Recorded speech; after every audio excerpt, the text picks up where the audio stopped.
ಆತ ಮೈ ಮೇಲೆ ಒಂದೇ ಒಂದು ಬಟ್ಟೆ ಇಲ್ಲದೆ ಕಳ್ಳತನಕ್ಕೆ ಇಳಿದಿದ್ದ.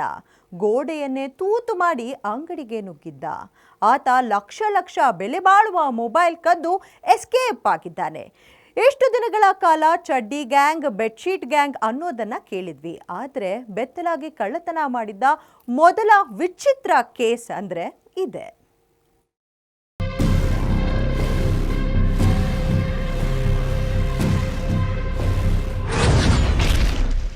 ನಗ್ನವಾಗಿ ನುಗ್ಗಿ ಮೊಬೈಲ್ ದೋಚಿದ ಖದೀಮ,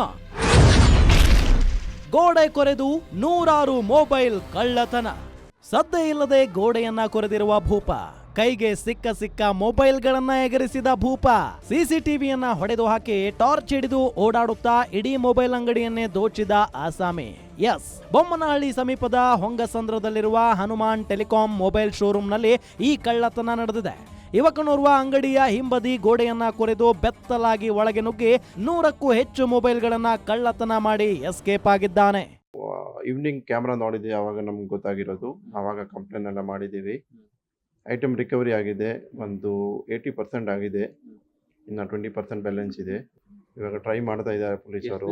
ಅದು ಸರ್ 2 ಹುಡುಗ ಆಯಿತು, ಇಲ್ಲಿ ಒಂದು ಒಳಗಡೆ ಬಂದಿತ್ತು, ಒಂದು ಔಟ್ ಸೈಡ್ ಇತ್ತು, ಆ ಥರ ಎಲ್ಲ ಆಗಿದೆ. ನಾವು ಒಂದು ದಿನ ಆದರೂ ನೋಡಿಲ್ಲ, ಯಾವಾಗಲೂ ಒಂದು ಬಂದು ನೋಡ್ತಾನೆ ಇರ್ತಾರೆ. ಒಂದು ಕಸ್ಟಮರ್ ಬರ್ತಾರೆ, ಅವರು ನಾವು ಏನು ಹೇಳೋಕ್ಕೆ ಆಗಲ್ಲ ಯಾಕೆ ಬಂದಿದ್ದೀರಾ ಅಂತ. ಐಟಮ್ ನೋಡ್ತಾರೆ, ಹೋಗ್ತಾ ಇರ್ತಾರೆ, ಒಂದು ಮೊಬೈಲು ಏನಾದರೂ ಕೇಳೋಕ್ಕೆ ಬರ್ತಾರೆ. ಇನ್ನು ಅಂಗಡಿಯಲ್ಲಿ ಸುಮಾರು ಅರ್ಧ ಗಂಟೆಗಳ ಕಾಲ ಸುತ್ತಾಡಿ ಕೈಯಲ್ಲಿ ಟಾರ್ಚ್ ಹಿಡಿದುಕೊಂಡು ಬೇಕಾದ ಮೊಬೈಲ್ಗಳನ್ನ ದೋಚಿಕೊಂಡಿದ್ದಾನೆ. ಕೊನೆಯಲ್ಲಿ ಸಿಸಿಟಿವಿಯನ್ನ ತಿರುಗಿಸಿ ಹೊಡೆದು ಹಾಕಿದ್ದಾನೆ. ಇವನ ಜೊತೆಯಲ್ಲಿ ಬಂದಿದ್ದ ಮತ್ತೊಬ್ಬ ಯುವಕ ಅಂಗಡಿಯ ಹೊರಗಡೆ ನಿಂತು ಕಾವಲು ಕಾಯುತ್ತಿದ್ದ. ಅಂಗಡಿ ಮಾಲೀಕರು ಊರಿಗೆ ಹೋಗಿ ವಾಪಸ್ ಬಂದು ನೋಡಿದಾಗ ಕಳ್ಳತನ ಆಗಿರೋದು ಗೊತ್ತಾಗಿದೆ. ಒಳಗಡೆ ಎಲ್ಲ ಐಟಮ್ ಏನೂ ಇಲ್ಲ. ಒಂದು 174 ಆಯಿತು ಟೋಟಲ್ ಪೀಸು, 104 ಪೀಸ್ ಹೋಗಿದೆ ಟೋಟಲ್. ಗೊತ್ತಾಗಿದೆ. ನಾವು ಕ್ಯಾಮ್ರಾ ಎಲ್ಲ ಚೆಕ್ ಮಾಡಿದ್ರೆ ನಮ್ಗೆ ಗೊತ್ತಾಗಿದೆ ಯಾರು ಬಂದಿದ್ದಾರೆ ಒಳಗಡೆ. CCTV ಫೋಟೋಸಲ್ಲಿ ಎಲ್ಲ ಸಿಕ್ಕಿದೆ ನಮಗೆ. ಅವರು ಏನು ಹೇಳಿಲ್ಲ, ಅವರು ಇನ್ನ ರಿಕವರಿ ಮಾಡ್ತಾ ಇದ್ದಾರೆ, ಟ್ರೈ ಮಾಡ್ತಾ ಇದ್ದಾರೆ. ಅವರು ಏನು ಇನ್ನ ಹೇಳಿಲ್ಲ, ಹೇಳ್ತಾರೆ ಅಂತ. ಇನ್ನು ತನಿಖೆ ನಡೆಸಿದ ಪೊಲೀಸರು ಆರೋಪಿ ಇಕ್ರಮ್ ಉಲ್ ಹಸನ್ ಬಂಧಿಸಿ ವಿಚಾರಣೆ ನಡೆಸಿದ್ದಾರೆ. ಈತ ಸೆಂಟ್ರಲ್ ಮಾಲ್ನಲ್ಲಿ ಕೆಲಸ ಮಾಡಿಕೊಂಡಿದ್ದನಂತೆ.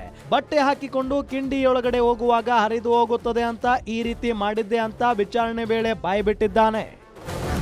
Ajay Gowda, crime bureau, guarantee news.